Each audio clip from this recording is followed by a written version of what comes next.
சங்கீதம் 128 தியானிக்கலாம். இந்த சங்கீதம் ஆசீர்வாதத்துக்கான ஒரு வழியை நமக்கு தெரிவிக்கிறது. கர்த்தருக்கு பயந்து அவர் வழிகளில் நடக்கிறவன் எவனோ அவன் பாக்கியவான். முதலாவது நாம் கர்த்தருக்கு பயந்து அவர் வழிகளில் நடக்கும் பொழுது பாக்கியவான்களாகி இருப்போம். ஆகவே நம்முடைய ஜீவியத்திலே கர்த்தருக்கு பயப்படுகிற பயம் என்பது மிக அவசியமாக இருக்கிறது.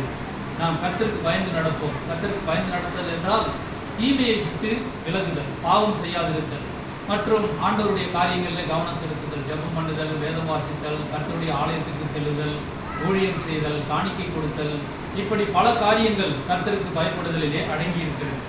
இப்படி நாம் செய்யும் பொழுது நம்முடைய வாழ்க்கை பாக்கியம் உள்ளதாக இருக்கும். அப்படி எப்படி பாக்கியம் என்பது எப்படி வெளியே தெரியும்? 2ஆம் வசனம், உன் கைகளின் பிரயாசத்தை நீ சாப்பிடுவாய். பாக்கியம் என்றால் தானாக வந்து விடாது, நாம் பிரயாசப்பட வேண்டும். உன் கைகளின் பிரயாசத்தை நீ சாப்பிடுவாய். நீதிமொழிகள் 10:4 சுறுசுறுப்புள்ளவன் கை செல்வத்தை உண்டாக்கும், சோம்பேறியோ ஏழை ஆவான் என்று வாசிக்கிறோம். நீதிமொழிகள் 22:29 தன் வேலையில் ஜாக்கிரதையாக இருக்கிறவனை கண்டால் அவன் நீசருக்கு முன்பாக நில்லாமல் ராஜாக்களுக்கு முன்பாக நிற்பான். ஆகவே நாம் வேலை செய்ய வேண்டும். ஒருவேளை உங்களுக்கு வேலை இல்லாதிருந்தால் நீங்கள் ஜெபம் பண்ணினால், கர்த்தருக்கு பயந்து நடந்தால் ஒரு நல்ல வேலையை கொடுப்பார். அப்படி வேலை கொடுக்கும் பொழுது உங்களுடைய பிரயாசத்தின் பலனை முதலாவது நீங்கள் சாப்பிடுவீர்கள், நீங்கள் அனுபவிப்பீர்கள். உனக்கு பாக்கியமும் நன்மையும் உண்டாயிருக்கும். இன்றைக்கு அநேகர் பிரயாசப்படுகிறார்கள், சம்பாதிக்கிறார்கள்.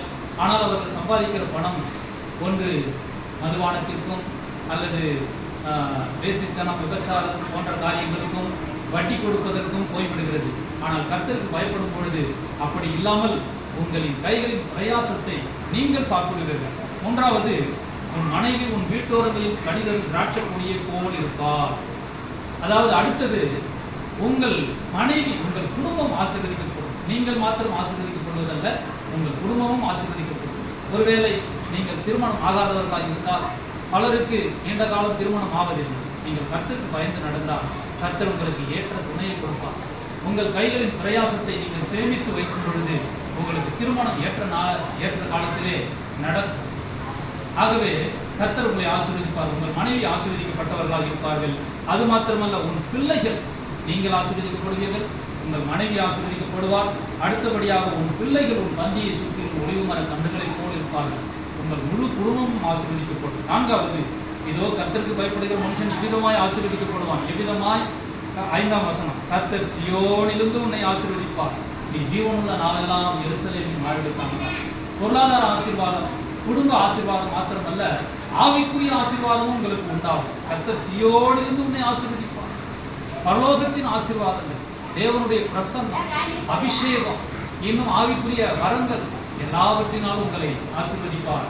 பரலோக ஆசீர்வாதங்களும் உங்களுக்கு கிடைக்கும். 6ஆம் வசனம், நீ உன் பிள்ளைகளின் பிள்ளைகளையும் இஸ்ரவேலுக்கு உண்டாகும் சமாதானத்தையும் காண்பார்கள். உங்களோடு மாத்திரமல்ல, உங்கள் மனைவி பிள்ளைகளோடு மாத்திரமல்ல, கர்த்தருக்கு பயந்து நடக்கும் பொழுது உங்கள் சந்ததி சந்ததியாக நீங்கள் ஆசீர்வதிக்கப்படுவீர்கள். இஸ்ரவேலுக்கு உண்டாகும் சமாதானத்தை காண்பாய்.